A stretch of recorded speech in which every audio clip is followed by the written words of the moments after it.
We'll get to that a little bit later. What is the importance of an altar? Only an altar may alter your life. Only taking your life and going to an altar, taking a trip to the altar, making the altar call, going to the altar, that altar may alter your life. That's what David is believing. That a trip to the altar, because God says go to the altar, can alter his life. And David wants to give God a true sacrifice. In a true sacrifice, only God gets the glory. In a true sacrifice, you praise his strength, not your own. In a true sacrifice, only God gets the glory. It may be that a trip to the altar will alter your circumstances. Notice how verse 16 begins. And Gad came that day to David and said, go up and rear up an altar unto the Lord. Gad comes to him and says, now it is time for you to render an altar unto the Lord. But the Lord is going to tell him when and how and where he is to put that altar. An altar may alter your life. And they're shining. They went and were told to go to the threshing floor of Araunah the Jebusite. Jebus. Jebus means pleasure. It means perfection. It means Eden. Some believe that this is the spot where God created mankind. Some believe that this spot on Zion is actually where God began Eden and creation. That's where he had it. And Jebus, this spot, was the spot of perfection. A threshing floor. I don't know if you've ever seen the threshing floor. It's a round depression in the rock, and you take and you put your grain in there, and you put your stalks in there, and you take and you beat the grain, and you stomp on the grain, and you run animals on the grain, and you beat it, and you walk on it, and you tramp on it, and you smash it, you press it down, you absolutely mash it, you do everything, and you knock the grain off of the stalk.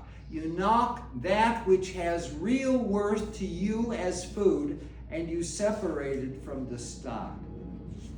This spot was up from the city of David. This spot was on Mount Zion. Verse 2. And David did according to the word of the Lord, and went up as the Lord had commanded.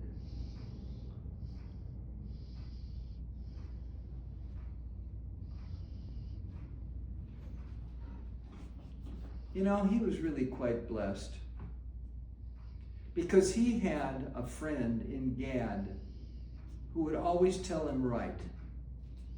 Always tell him what to do. Always tell him what God wanted for him. And you, if you have a friend, if you have somebody who's a real believer, who's a real Bible studier, who's a real scholar, if you have somebody who will come to you and say, this, I believe, is what the Lord wants you to do, you are in a real good position.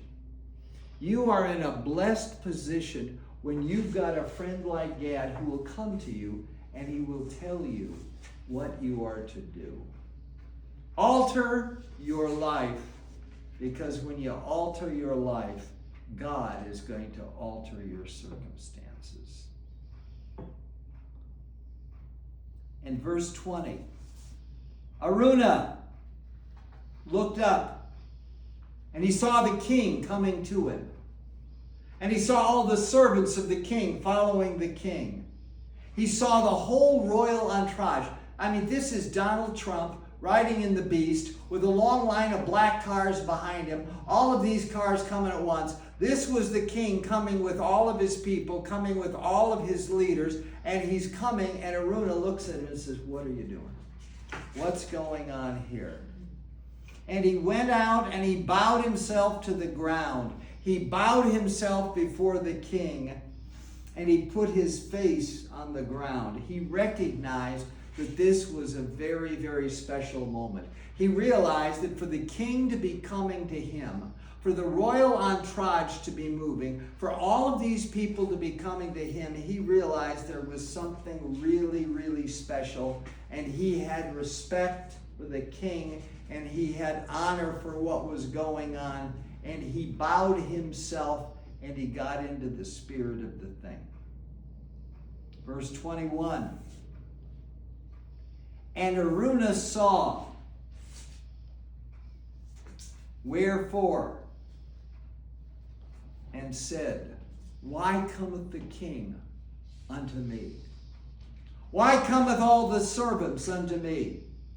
Why this state visit? Why this important thing? Why are you coming to me? That's what I want to know. What is really important is why God is coming to you. What does he want for you? What does he want with you? What does he want from you? And Araunah says, why, wherefore is this state visit? And David tells him, I have come to buy your threshing floor to build an altar unto the Lord Jehovah. Wow. I want to build an altar, and it's going to alter all of our lives. I want to build an altar, and it's going to alter history. I want to build an altar, and this altar is going to wind up in the spot where God will actually center his nation, his people. This spot will be fought over by Satan and his hordes for time and eternity, because he never wants to admit that he's not God. So I am going to build this unto the Lord, that the plagues may be stopped from my people. They're still in the midst of this plague, and he wants to get rid of it. And God says, when you build an altar unto me, when you give glory unto me, when you see my strength, when you depend on me, when you stop depending on yourself, when you start depending on me, then I will bless you. And Araunah gets into the spirit of things. He sees David. He sees all these leaders of the nation. He sees all these people coming. And he says, let my Lord not just pay for this, but Lord, just take whatever you want. If you want my threshing floor, take my threshing floor. Lord, I have some oxen. I want to offer up these oxen. I'm going to give them to you. And the yoke that the oxen wear is heavy oaken wood. And if you use that, you can create a fire that'll burn up the sacrifice. If you take that, God, I want to give you everything. Now, his Hebrew name, Archanan, means to make me shine. He has a good intention, but if he gives David everything he wants to give him, who's going to shine in the whole circumstance? Well, he is. And God can't have that, because God's got to be the one that shines, and David has to be the one that obeys God and follows what he wants him to do. And for us to alter our circumstances, we have to obey God. We don't shine, God shines. He shines through us. Behold, here are oxen. They can be burned for sacrifice. There are threshing instruments of wood. You've got all the accoutrements. You've got everything you need. You've got everything there. Everything which you have. And he wants to give it. But you can't take the glory from God. It's built into his name that he likes to give. He wants to shine. He wants to be known as a good man. And God can't have this. This is the reason that Abraham had to wait until his father Terah was dead before he left Ur of the Chaldees. Because God had a plan for Abraham, Isaac, and Jacob. He had no plan for Terah. God had a plan here, and the plan was for David to give this to God. And David says to him, you want to give me this, you want to give me all this, you want to give me everything I need, but no, I will surely buy it from a price. I will give it to God. It is my sacrifice to God. And if I don't pay for it, it's not my sacrifice. You know, it's interesting because there is a cost to everything that we do. There is a cost to giving God what we do. And very often, we need to focus on the fact that God does take a cost from us and for us. David says, neither will I offer to believe, for I offer it to the Lord God. I will not give him that which cost me nothing. I will not give to the Lord that which cost me nothing. How many people try to give God something that cost them nothing? One of Diane and I, one of the things that we go through periodically is people will bring some stuff to us that's broken, that's not good, that they can't use anymore. And they'll say, I want this to go to someone in the church. Diane is dying to give them a piece of her mind. We don't want that junk. I usually say, Diane, take it, wave goodbye to them, and throw it in the junk. It's something that they don't want to throw away. They don't want to get rid of. So they give it to God, assuming he will have use for it, and he throws it in the junk because they didn't. That's what David seems to be saying here. I cannot give to God something that has no cost for me. I cannot give to God something that has no value, no use for me. I cannot give to God something that I didn't pay for. Even if it's, the value of the land is not going to change, whether it's paid or whether it's not paid. It's not going to change no matter who. But see how this is important to God? He wanted David, the king, to give him this altar, to create for him this altar. This altar was then going to wind up becoming the center part of the temple for time and eternity, because when Yeshua comes back, he's coming back to that temple. And he's coming back, and that temple will be rebuilt and reconstructed. And the nations of the world will flow to that temple. God knew exactly what he was doing. God had to get the glory, and God wanted David to do the work. And David recognized he needed to pay the price. It's important that you and I recognize that what we really give to God, he has purpose for. And he will use it in time and eternity. It may seem small to you. It may seem unimportant to you. But if you truly give it to God, if you truly take it to the altar of God, it can alter your destiny. It can alter your life. I will not give God a sacrifice that costs me nothing. And very often the cost that we pay in life is not in cash.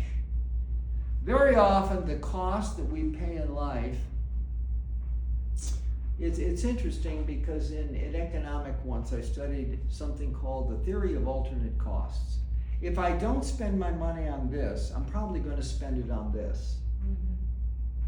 And I often tell Diane, she'll want to do some work and want to do some work and want to do some work, and I'll just say, no. It's not worth 3 hours of your time. It's not worth 4 hours of your time. Your time is worth more than that because you can use that time for other things. You can use that time as a blessing for other things. Don't take and don't spend a lot of time doing something because one of the things that you give to God is time. Not just money, but time. One of the things you give to God is effort. When you try to help somebody, when you try to lift them, when you try to build them up, when you try to get them beyond themselves, beyond where they were, you try to get them moving forward, and you spend time with them, that is time that you give to God. I'll never forget my mother because she had this lady next door, and the lady was married to an alcoholic. And when he was sober, he was the nicest man you could ever want to meet. But when he wasn't, he wasn't. And so this lady would call my mother, and my mother had one of these phones back then that had a 35-foot cord. And she'd walk all over the house. She'd clean the floor. She'd clean the counter. She'd wash the dishes. She would bake supper. She would make bread. We had fresh bread at home 3 times a week. She would do what she was doing while this was on. Yes, Alice, I understand. Yes, I know how hard it is. And I never realized that was effort that she was giving to God to bring peace to someone who didn't have peace. And a lot of things that you spend time with. It's interesting because Michael has a computer company, and he has a lot of parts that come through and a lot of things that are broken and a lot of things that are new and a lot of things that can be reused. And when I first started having serious vision problems, I said, I can't see the Bible. And Michael said, I can fix that. And he brought me a screen. It's about this big. It attaches to a little iPad. I find it on the iPad, then I turn on the screen, and suddenly it becomes, I can see it. And for him, it was a little thing. But for me, it was really, really, really important because it opened up the Bible for me once again, which is very, very important. And you see, we all have opportunities in our life to reach out, to help, to energize, to lift, to carry other people, to bless them, whatever it happens to be. And David said, I will not give to God that which cost me nothing. I mean, I can get you to pay for it. I can get him to pay for it. I can get them to donate it. But David says, I will not give to God an altar which cost me nothing. And David didn't know God's plan for this altar. He just knew God told him, buy that one, get that one. He had no idea that was going to be the spot that was most fought over on earth for the next 3,000 years. Because that was the spot that God chose. So David bought the threshing floor, and he bought the oxen, and he bought the wooden yoke for 50 shekels of silver. What was paid for Christ? 30 shekels. What? 30 shekels of silver. Yeah. Yeah. The price of a female slave was paid for Yeshua. And here, David pays twice that amount for the temple. A temple that's going to last for all of eternity. And David built there an altar and he offered burnt offering, and he offered peace offerings. What's the difference? A burnt offering is when you take a bull and you just burn it up and nobody gets any good out of it. It just goes into smoke and it goes to God. You give it to God as a payment for the sin in your life. That's a burnt offering. You give it to God and he accepts it as payment for some sin that you have done. But a peace offering is where you take the oxen and you slaughter it carefully and you add a little bit of barbecue sauce and you cook it till it is well done, and then you and the priest share it with God, and you have a fellowship offering of people with God. And so the altar was used not only to cover sin, but it was used to create fellowship for David and for those he was with. And it became something that God used for all of eternity. And it says, and the Lord was entreated, and the plagues ceased. God accepted their offering. God received their offering. He took it.